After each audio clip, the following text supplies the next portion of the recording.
Welcome to the Digital Amateur Television Experimenters Night. This is VK7 OTC, the club station of the Radio and Electronics Association of Southern Tasmania. Amateur radio is a worldwide hobby that has many different aspects. Digital television is just one of the many modes and areas that are covered. Maybe you're interested in becoming involved in the DATV Experimenters Nights. You realise that you do not have to be a radio amateur or need any ATV equipment to participate anywhere in the world.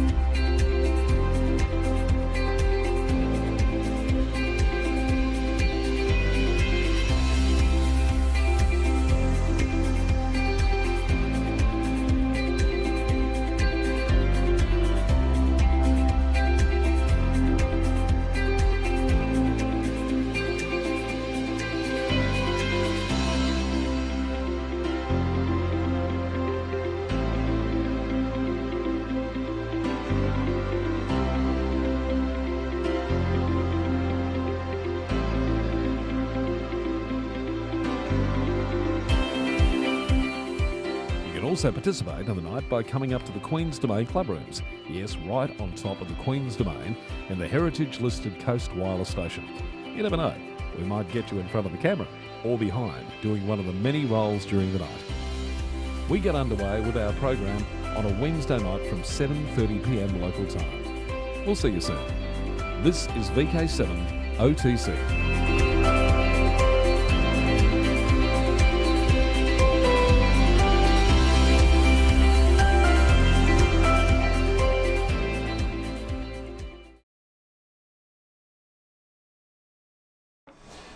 Alright, this is VK7 OTC, the club station of the Radio and Electronics Association of Southern Tasmania with our DATV Experimenters Night. And I've got Ron, VK7 WRC, in the studio. Hello, Ron. Hello, Justin. How you going? I'm going well, thank you. Excellent, excellent.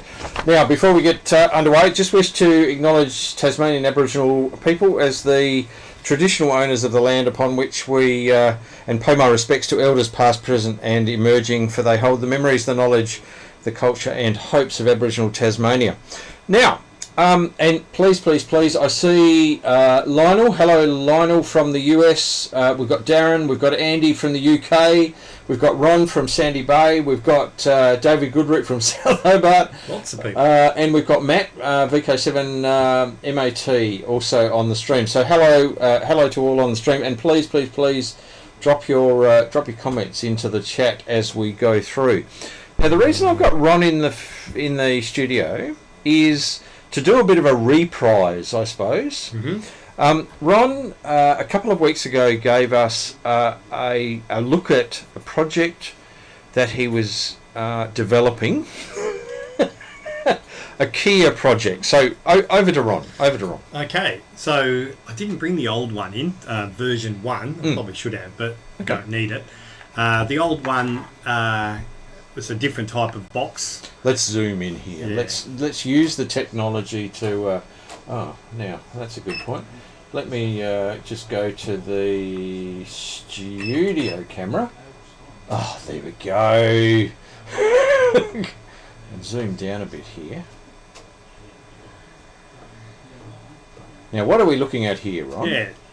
So we've got an app on the phone to practice Morse code. And rather than using the iambic buttons on the actual phone itself, yep, we can use the actual physical device. Cool. So that, yeah, and in order to do that, there's a little Arduino in here that's converting the switch inputs into keyboard characters to go into the phone, which is what it recognises. The keyboard characters happen to be, the left one is the left square bracket, and the right one is the right square bracket. And yeah. So it's a keyboard emulator, basically. Yeah, basically that's what it is, yeah. And that being a key part of the word. Okay.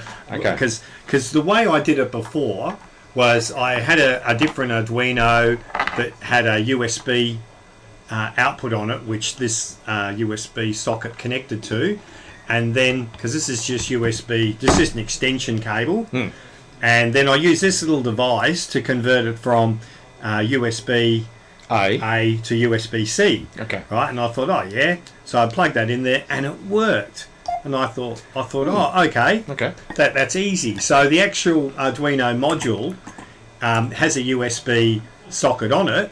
So my initial purchase was a USB cable like this one. Yep. I made sure it was a data cable. So C to C. Yep, C to C. It's a data cable. Yep. And I think it's red because it handles power. So plugged that one in there, and it didn't work. And I thought, what's going on here? Okay. So after a little bit more research, but this one worked. Ah, Yeah. So is there a crossover function in the cable? Yes, the proper cable that you need is an OTG cable. Okay. And I think it's really weird. It's called on the go. I don't know, that's weird. But So it's a crossover cable. yeah, on the go. And what it does is it allows keyboards to work on phone devices and stuff like that. Okay. And that's a keyboard emulator. There you So yeah, so these are just a straight through one. They didn't work, so I reordered and I got this. It's a lot shorter, but that doesn't matter. And it's actually got it's quite a sexy little cable actually. If you zoom in here, if you zoom in here, just hold it. it's actually woven, and I assume there we go. Rated. That's a bit. Come on, focus. There we You go. can see it there. It's quite a sexy little cable. Yeah, Eh? yeah, it's quite flexible. Yeah. So that was the missing piece, and then once I got that sorted out, well then. And then Now it was that the gotcha? That was the gotcha. That was the yeah, gotcha. Yeah, Okay. yeah. So then that's all working, and I've made one slight alteration as well because a few people have asked for me to make these for them. Yeah. So I've been doing that, and there's one person who's into a straight key. So This is a high mound, just a high mound 1000, I think, isn't it? High Yeah. mound 1000. I think. think it's got that written on it. Yeah, High high mound. mound. Yeah. I think it's a So HK 1000. I bought this at the Oh, option. sorry, HK 706. Sorry, got that wrong. The cheaper version. No. No, I got this at the at auction. Yes. At, Now this is a Japanese key. This is a Japanese key. Given we're going to be into some keys later in the program. So this program is set up for Iambic. What program is it? Yes, Morse Mania. This is why I like the clear one. You can see it's it's working. Well, Yeah, I'm because sure. that light wouldn't come on when I use the other one. Right. So I'll go into the Morse Mania settings and change the key from Iambic to straight key. Iambic. There we go. Straight key. Cool. Levels, sending. We don't actually have to choose anything because when we're there, maybe we do. Yeah. And then scorn it with Yeah, it's a an single. Iambic one on there. So So it's straight key. Yep. Oh, and it changes the colour of the key as Yeah. well. There you Yeah. go. yeah, so that and with it's a slightly different version of the software. Okay. I think. Yep. Yeah, because it uses it can either be a space character or carriage return. Whereas this was Okay. a left square bracket and a right square bracket. So it's not the same okay. software. So Right. for this one, for the person that wanted this one, Yeah. slightly different software on it. Yeah, so Okay. so that's maybe what. Now, and Morse Mania is available for both Android and iPhone. I've got it on my iPhone and been using it. So very good. Yeah, so that's the finished product. I think it looks quite neat. It's very neat, Yeah. and I love the sort of the translucent sort of translucent, isn't it? It's not transparent. It's translucent because you can see the Oh, and it actually flashes as you key. Yeah. Okay. Well, there you go. Yeah, just a little bit to just so I if love it it. stops working, you can You can- fault finding. yeah. Yeah, so all going well and good. And now all I've got to do is just get the time to practice and then get on the next CW Ops course. And CW is all about practicing, can I Yes. just say. Yeah. And we've got Ken VK, honorary VK, ZL4 KZ, KD, I think that is, KD. And VK ZL4KENZ. So yes, okay.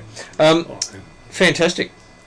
Yeah, so it can be, or if you want to change to the straight key to the other one, it's just use I made it like that. So you've got a little 3.5mm stereo jack here, and all you do is literally pull off 2 of those connections for the straight key. Yeah. Okay. Yeah. Okay. So just set that up separately. Yep. So then just reflash the firmware. Yep. To change it over to another one. Okay. Yeah. Oh, fantastic. Yeah. And you said there are a few people that are interested? Yeah, I think we've had about three or four? Yeah, built okay. 3 of them. Well, Yeah. fantastic. Yeah. Okay. Well, I look forward to making a CW contact with you on here. Yeah, it'd be good. Yeah. Or you can make it with Jim. Jim would be chuffed to be your Jim's first. always after people to do. Yeah. And I understand Jim. Jim also made the first CW contact unprompted. Well, I suppose it's prompted, but first CW contact whilst doing a SOTA activation on Florentine Peak. He was telling us about it out there. It's a challenge to get to that peak. So yeah, and it is a challenge actually because there's no path. Climb over a big mountain. So yeah, it's very good. Well, that is fantastic, Ron. That is excellent, and I can mill out that little area really if you would like me to do that. I'll leave it with you. All I need to do is know how much I need to mill out. So yeah. No, we can look at that later. Yeah, Yeah. we can look up Okay. that afterwards, We'll but that's call it. very easy. And make it flat, well and truly. Easy peasy. Okay. Thank you, Ron. And great to the project's been realised. Yeah. It's fantastic. Now, for those who don't know, Ron's been out on a boat for most of the last couple of days, a week or so. Yeah. 4 days. Because he's involved with the national. Now, what's it called? The National Radio. I printed it. Oh, here we go. Right. So, this is the 2025 Australian Radio Yacht Association maybe. National Championships, which are being held in Tasmania right at the moment Montrose. at Montrose. So Montrose Bay, which where the it's not called the deck anymore. Yeah, there it's it is called in the background. the My State Arena. Yeah. It's that bay where the little blue boat was. Yes. Moored. Yes, that's right. So Yeah. and the little blue boat I saw at the Wooden Boat Festival as well. So Yeah. so hosted by All the classes. So these are all the fancy boats. So it has four classes and the dates. So the 12th of February. So it's still going.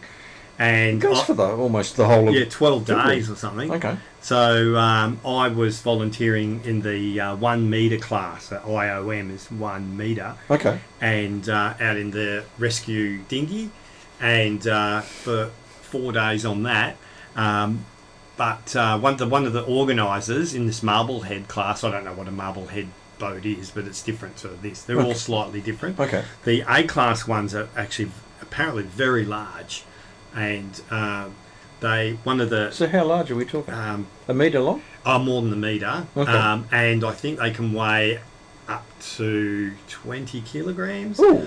Yeah, because Okay. I think, and we were told in the instructions that we got, if an A class one has a problem, if a radio fails or something, and you need to go and grab it, don't try lifting it in the little dinghy, tie a rope on it and tow it back, because they're just too big and too heavy. Yeah, okay. Yeah. My goodness. Yeah. 20 kilos, that's a two-person job. Yeah, jobby. yeah, it is. Yeah, Well and truly. Yeah. Around that figure, I'm not 100% sure, but No, okay. but apparently they are very beautiful boats. I wish I'd got out there and just watched them, because it's open to the public. Yeah, You okay. can stand on the bank and you can watch them sailing. There. Okay. Yeah, on the And course. hosted by the Risdon Brook Radio Yacht Club and the Montrose Bay Yacht Club. Yes. So yeah.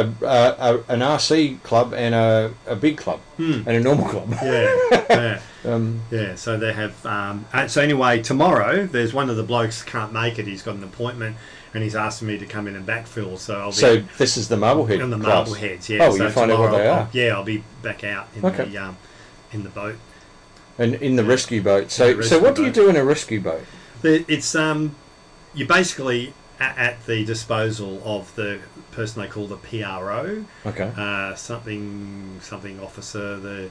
he's the one that's controlling the whole lot. Okay. And it's a lot of the time we're relocating buoys because of wind shifts, because they've got to have the course going directly into the wind when they start. Okay. But then when the wind moves around, then you have to move all the buoys around. Yeah, So we spend a lot of time moving buoys, and then for yachts that get into trouble. Yes.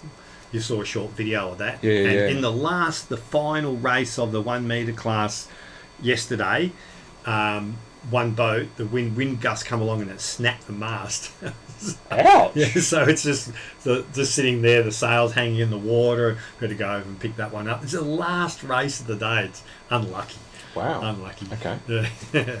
Okay. So what? Tangled rigging and all of that sort of stuff. When they touch and all of that sort of stuff. Yeah, they get tangled up. It's more the boom or the jib boom. If it's out, it might sort of get stuck underneath their jib boom or something. Okay. You just got to pull them apart and off they go again. Yeah. Okay.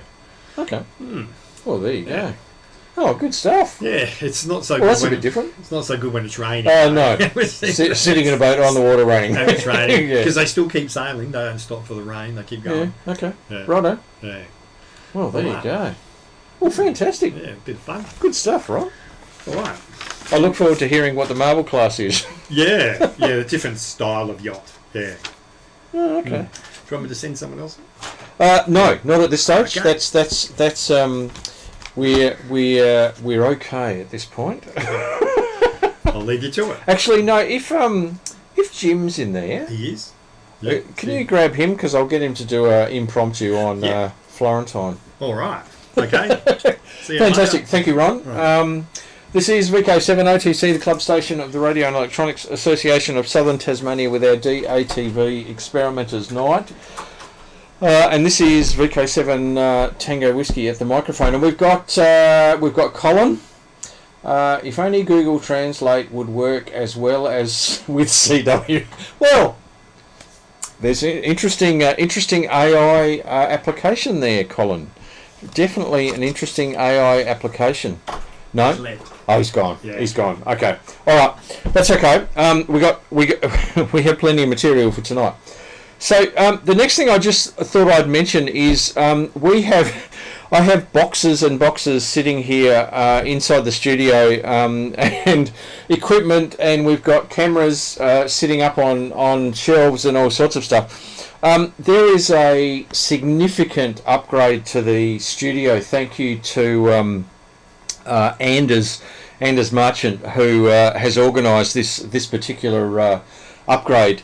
We have a whole lot of Logitech PTZ high definition cameras, so we are looking at going completely high definition and streaming in high definition as well.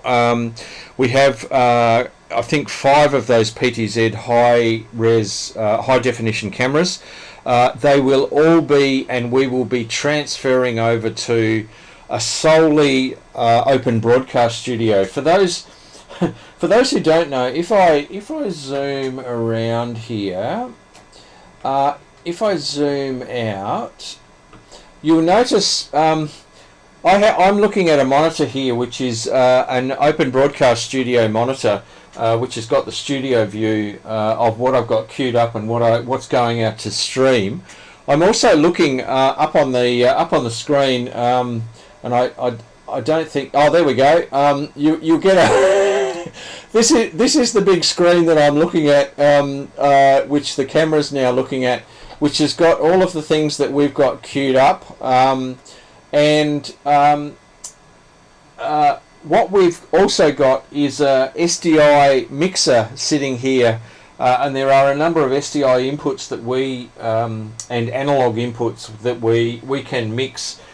We also use the audio side of this mixer. It's a video and audio mixer. It's for those who are into video production. It's an MX70, a Panasonic AG MX70 mixer with the SDI option in it.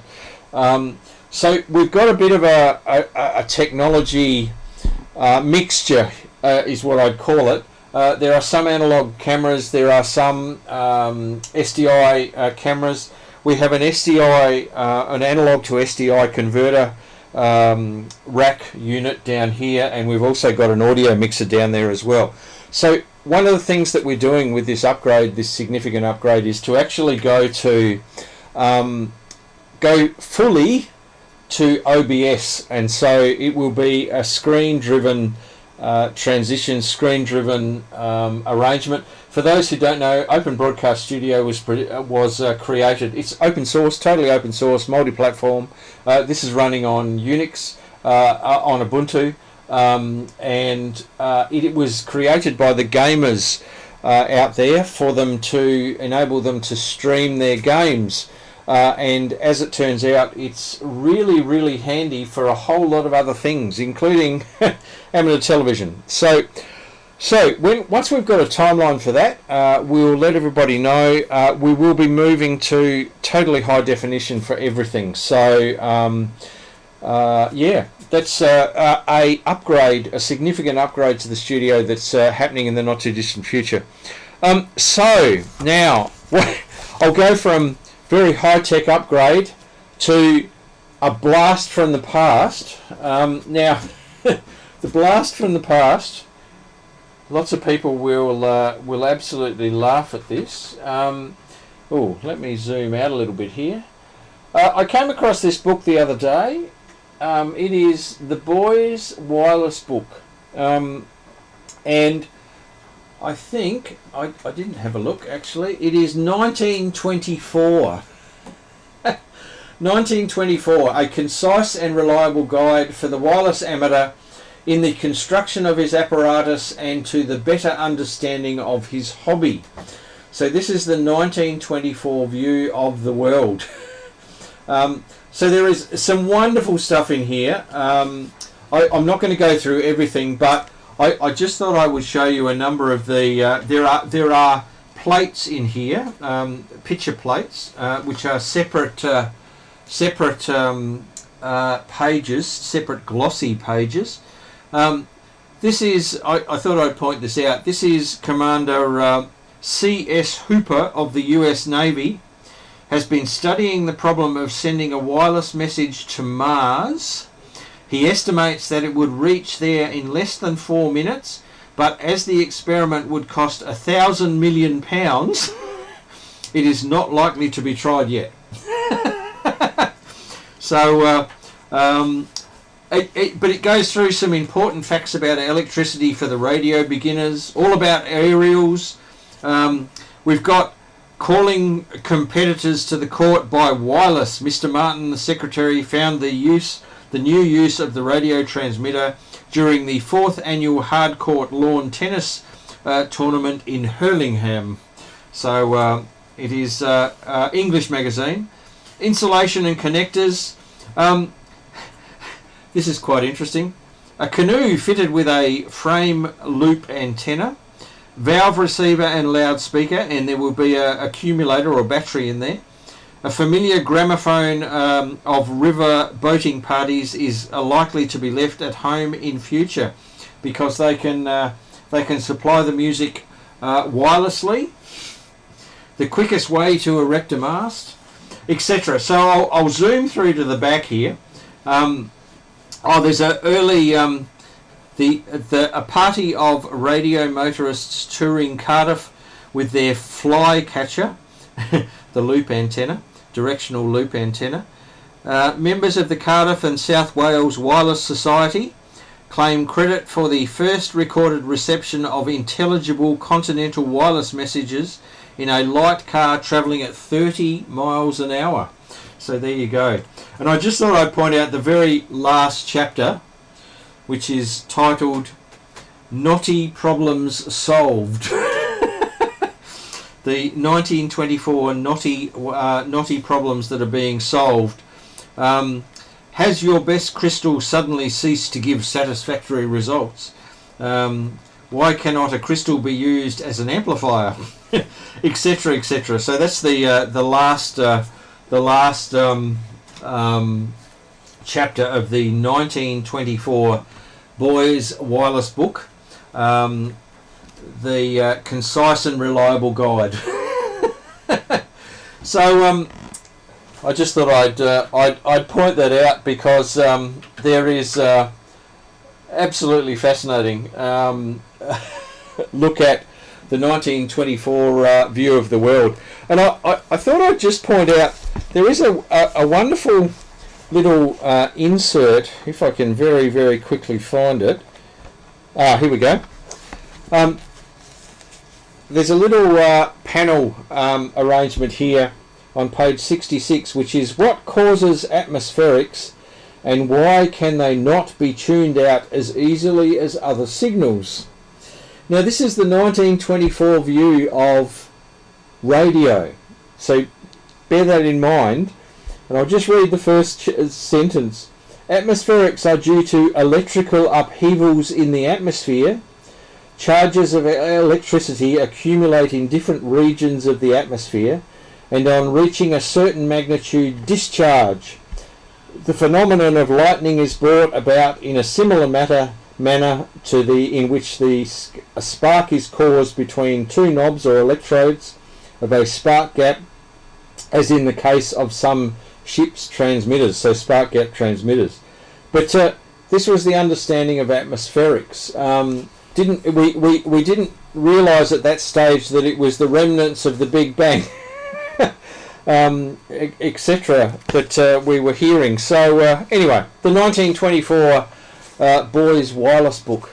So that's your blast for the past tonight. So yes, I thought now let's move forward a little bit.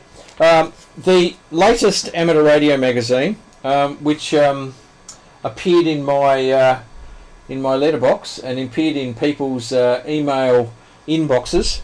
I just thought I'd point out there were two things in here that I just wanted to point out. The very first one is I looked at this and I went, Flinders Island DXpedition, this is fantastic, I want to read about this. And then I realised it's the Flinders Island that is in South Australia, not Tasmania. I'll just go to the article.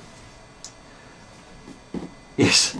VK5 FIL radio expedition to Flinders Island. Now, here is Adelaide, here's Cape York, Cape Spencer, here's Flinders Island over here off the western side of Cape Spencer. So it's not the Flinders Island that we know at all.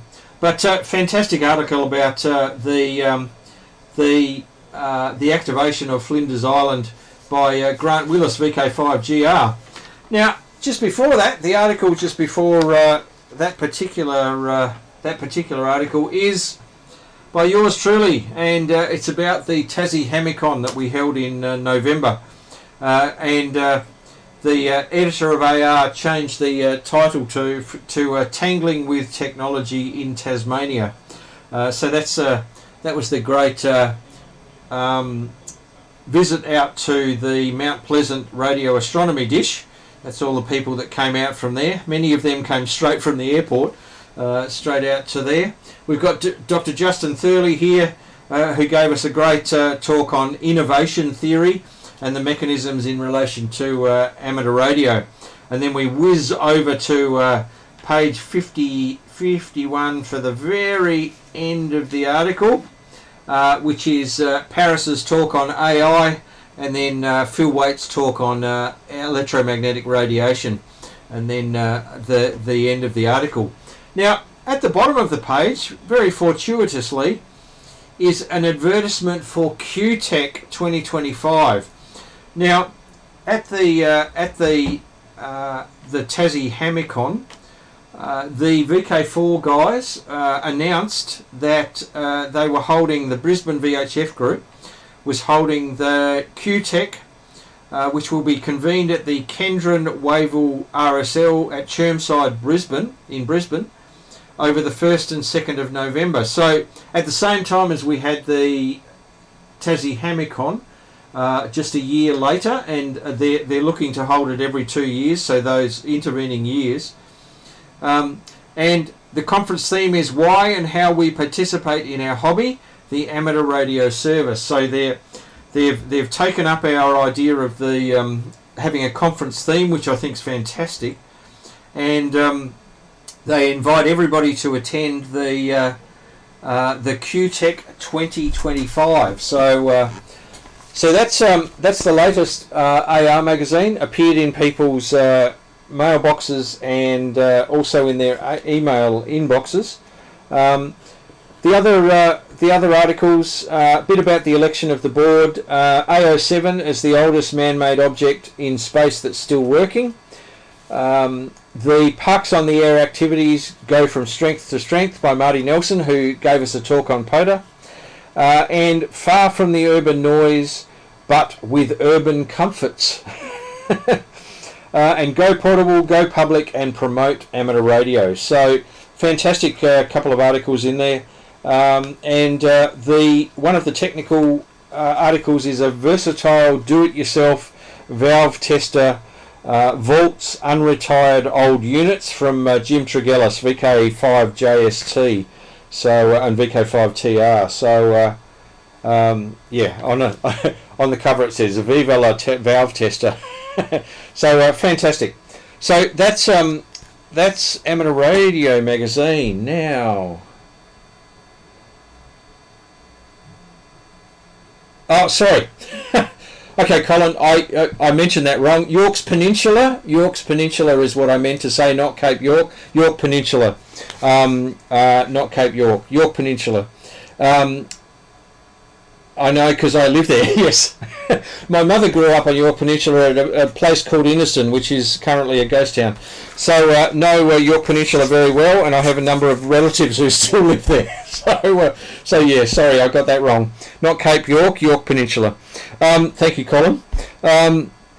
So now, what I was going to do, which is a hangover from one of our other nights. Oh no, that didn't work. Go to. Oh no, that worked. That did work. Okay. I'll just zoom in here because the hangover from a couple of nights ago, from a couple of ATV nights ago, was I was going to do a segment on Vibroplex. So, let me come over here. Now the Vibroplex key, let me unclip and I'll put this on the Vibroplex key. Here we go. Fairly iconic semi-automatic key. They produce a whole lot of different types of keys. This is called a semi-automatic. Now, as a reminder, the semi-automatic means that you create the dashes and it creates the dots through, you can see a mechanism. You can see this is bouncing, this counterweight's bouncing backwards and forwards and creating, and I'll connect it up to a oscillator in a minute and I'll show you that. But it creates the dots in a sequence and you create the dashes by pushing it in the other direction. So this is what's called a semi-automatic key. Semi-automatic because it creates the dots, but you have to create the dashes. Now this is this particular key is fairly well known. It's a super deluxe semi-automatic. And this particular key used to belong, I got this through a deceased estate, C.H. Miller, who was VK7CM, who had this engraved in the bottom. And I got this from a deceased estate. So now, let's go to a little bit of history. So, if I push the right button here, let's go to a little bit of history around Vibroplex. They have been around for a very long time, way back to, and it can be traced way back to 1902. 1902 was when Horace, let me get this right, Horace G. Martin came up with, developed a new form of telegraphy key. Now, a normal key, a normal straight key, what they were finding with telegraphy operators with a normal straight key was that they were having what they called, now what we currently call RSI, which is repetitious strain injury. But they didn't call it RSI back in those days. They called it a number of things. They called it glass arm or telegrapher's paralysis, and they found that that was because of the action of pushing a straight key. So Horace Martin came up with a slightly different idea, which is to go with a sideways movement, which didn't result after a lot of action in RSI. So these semi-automatic keys ended up becoming the standard, and also the advantage with a semi-automatic key and things like a semi-automatic or a dual paddle or a iambic or a bug, which is a bug. The difference between a semi-automatic and a bug, the bug, you're creating both the dots and the dashes in both, so it's effectively a key put on its side. So with a semi-automatic, you could actually get a whole lot more speed in sending. So speed started to go up than you can get with a straight key. All the purists out there are probably going to jump in and tell me different. But so 1902, Horace Martin, he was in New York, developed the side-to-side lever that would send dots automatically like this. You can hear this as soon as if I keep it in, it's sending a whole lot of dots, and it eventually runs out, but not before. There are the only thing that uses 8 dots is the error message. So it definitely can give you eight dots before it runs out, and then in the other direction you create the dash manually. So semi-automatic key. Although it worked well, the price was $20 back in early 1900s, and the average telegrapher might earn $8 to $12 a week. So this was out of the reach of a lot of telegraphers, unless the actual telegraphy office created it. So by 1904, he'd come up with different designs, the side-to-side vibrating arm, and he named it in 1904 the Vibroplex. Now I'll show you. The Vibroplex symbol is a classic symbol. It's actually the beetle. If I can see, let's see whether we can get this, and there we go. So this is the plate off of one of the other Vibroplexes that I've got that I'll go into in a minute, and you can see there it's the beetle, that symbol that is synonymous with ended up becoming synonymous with Vibroplex. You can see 825 Broadway in New York was where the company when this was made. On the other key that I just had there, it's a slightly different design on the plate, but this is the old design. You can see there are all the patent numbers here, and the trademark, and then there is a serial number here. This is a pretty beaten around plate. And I'll show you the key it comes off with in a minute, because it's there's a fascinating little bit of history around this key. So in 1905, he started selling them at $8 for a semi-automatic key. that permitted high-speed sending without the fear of the dreaded telegrapher's paralysis. And he met with some success in selling his instrument. He was never much for actively marketing them.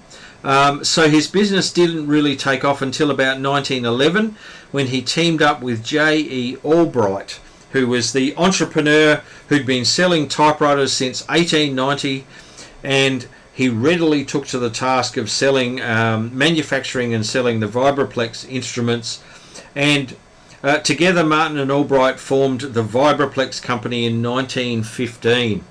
So Martin sold his interest to Albright in 1920.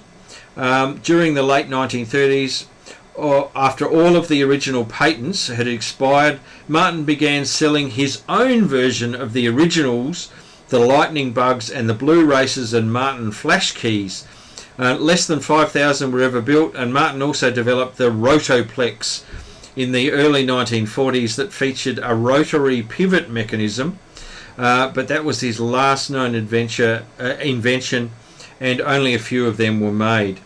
Albright and his family owned the Vibroplex company until 1965, when he sold it to John Lahiff, a mechanical engineer and long-time company employee, who was the designer of the assembled frame instrument, or the number 6 or Lightning Bug or the Zephyr, and the Champion, and probable designer of the Presentation, which was another version of it.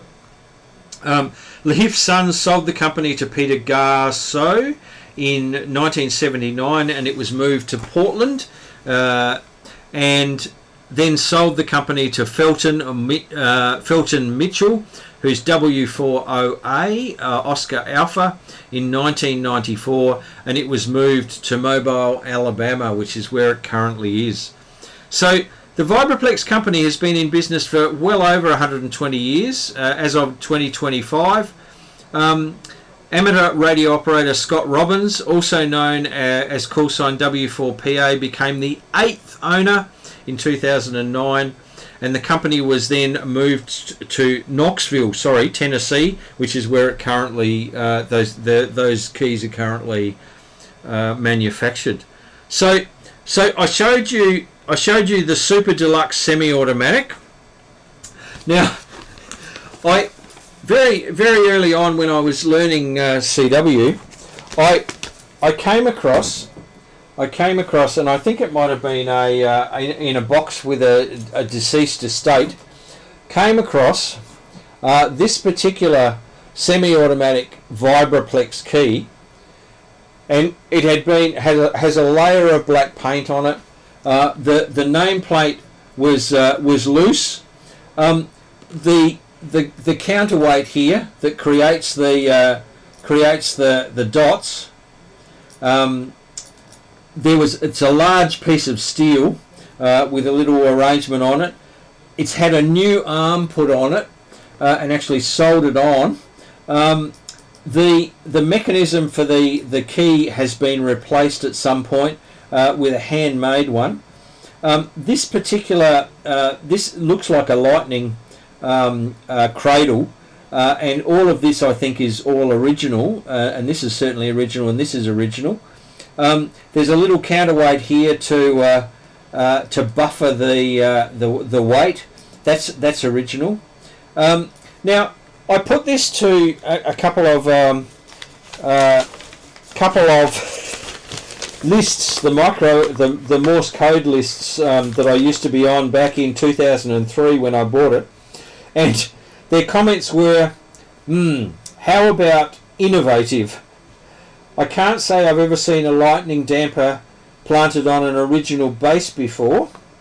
I think what you have are parts more than anything else. The CC is missing, the binding posters are wrong, same for the paddle and the weight. In fact, most of the key is wrong. If you want something that is representative of what it was, this is not it. It is in such a state that you would want to totally restore it, but that wouldn't be any easy trick, because there are so many additional holes that need to be drilled in the top and the side and the base plate. So they ended up thinking it was a bit of a bits of key, bits of this and bits of that. The damper assembly, it appears to have a number 6 lightning bug, a 3-inch plate, and a frame from a Junior. This is the frame from a Junior semi-automatic key. The weight on the lever is homebrew. By its size, the key must have been for very slow, and you can see how slow the counterweight here is moving. So very slow CW, and that's from Puck W4PM, who was a contributor to the Morse code list. There was someone from Tennessee. Guess that there's it's a Martin Junior modified with a different damper. You'll notice any factory drilled holes near the damper, and there are all sorts of factory drilled holes. Underneath the plate, there's holes. There's a hole, another hole here. There are holes here and here. So this is the nameplate's also been changed. Either way, give it a chance. Put it back into service. I know it will work and sound great. And the vintage, he gave me the details for the Vintage Bug Society. So my find was somewhat tempered. Is probably how you'd put it. Now the very last key I want to show you. So this is actually a Australian key. So this is a Simplex Auto. Now Simplex Auto, this is one of the few, if not the only semi-automatic key that was ever produced in Australia, and this is number 4339. Now the interesting thing here is they turned it all around. So again, you've got an action, a semi-automatic action that's creating the dots, and then the manual dashes that you create. So the same thing. Very heavy base, that's typical, so it's not moving, sliding around the desk. All of the adjustments for the speed, you can see similar arrangement with the arm. There is a counterweight on the arm that you can move, so you can slow the dots down to the speed that you want to operate at. But this particular key, fairly rare. I have been offered a reasonable amount of money for this one, because there are not that many that are still about and in original condition.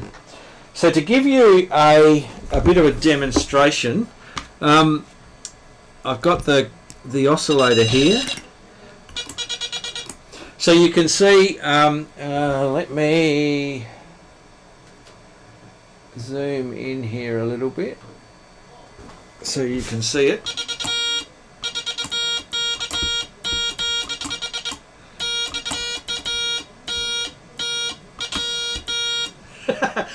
I am not a semi-automatic keyer, I can tell you now, and you've got to get used to it, because you're creating. You have to create all the dashes, and you have to be aware of the speed of the dots, so that you can get the right number of dots.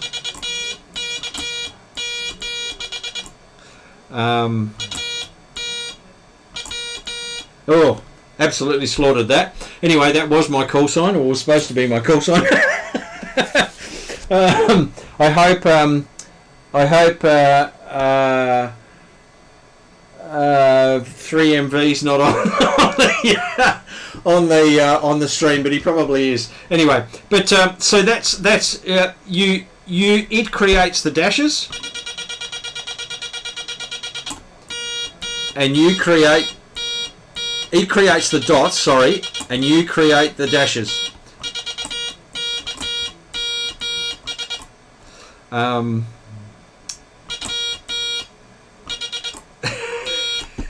Anyway, so that's the Simplex Auto. As far as I'm aware, the only Australian produced semi-automatic key, and yeah, there's a few about, but not very many.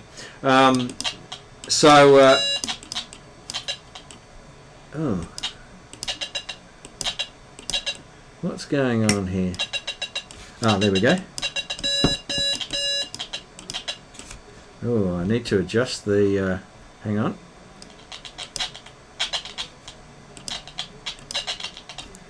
Why have we... That was working... Oh, there we go.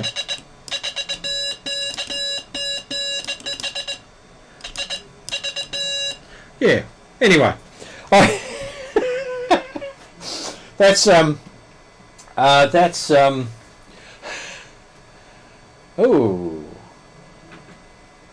ouch. Oh, that's a bit better. Oh, we've got a. We need to.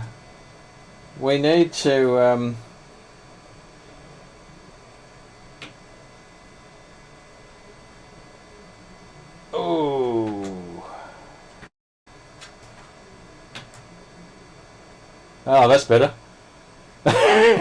One of the reasons we need the upgrade for the studio, we've got I think we've got one channel that is a bit dodgy, as you see. So we got Chris VK7CDW on the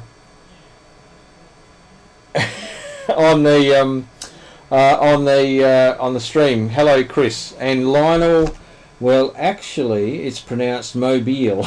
Okay, sorry. Very good, thank you, Lionel.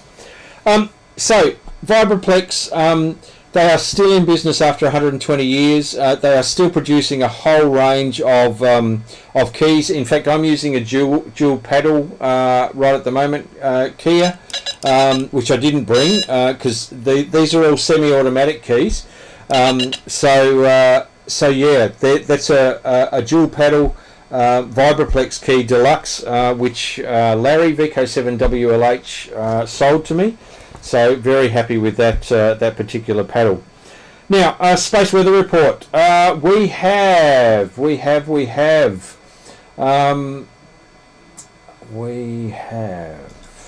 Just let me go to, because I didn't bring this up. We have a geomagnetic warning. So that's the only warning we've got, which is geomagnetic activity forecast for the 19th of February, G0, G1. Okay, periods of planetary geomagnetic conditions have recently been observed. And I did notice that the KP index peaked just recently, so we may have some activity coming our way from that geomagnetic event. So, and tropospheric ducting. Now let's have a look at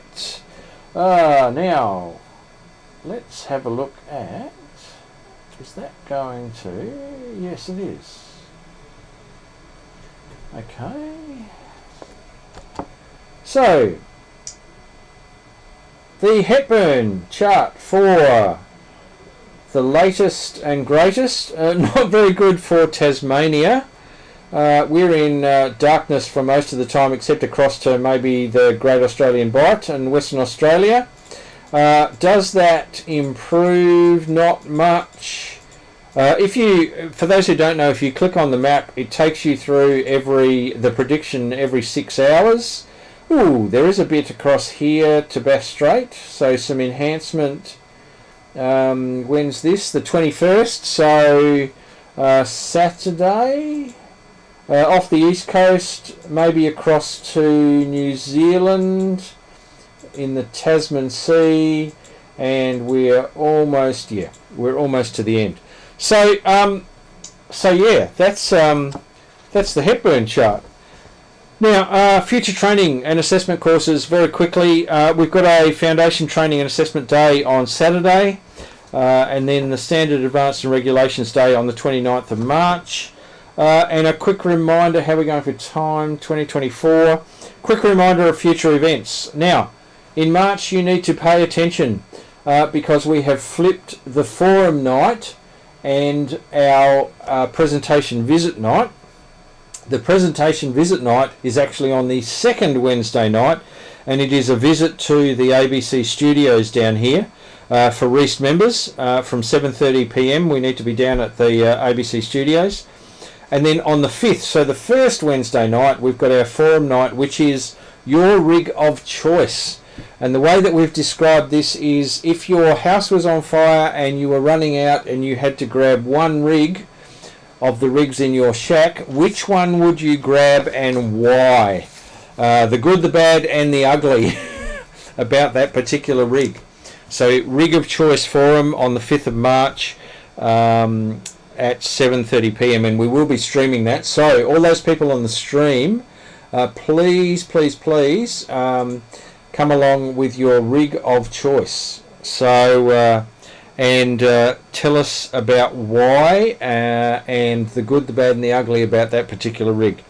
And then on the 2nd of April, our presentation night is fire detection technology, including LoRaWAN and Meshtastic, by a great guy called Rob Vernon, who is installing fire detection technology all over Tasmania. So should be a fantastic presentation, and that one will be streamed as well. So that's your blooming lot for this week. Thanks to all those people who were on the stream. Oh, hang on. Don't know anything about keys, but one has both dots and dashes, not just dots auto. Okay, you've got a dual paddle keyer, as in both paddles produce tones automatically. Fantastic. That's the next one up from a semi-automatic. So that's our next demonstration of paddles and the associated keyers with them. So good stuff. Thanks, Colin. Thanks for all the comments, and we'll catch you next week. There'll be one more before we go into our March presentation series. So this is VK7OTC, the club station of the Radio and Electronics Association of Southern Tasmania, with our DATV Experimenters Night 73, and we'll catch you next week. Cheers.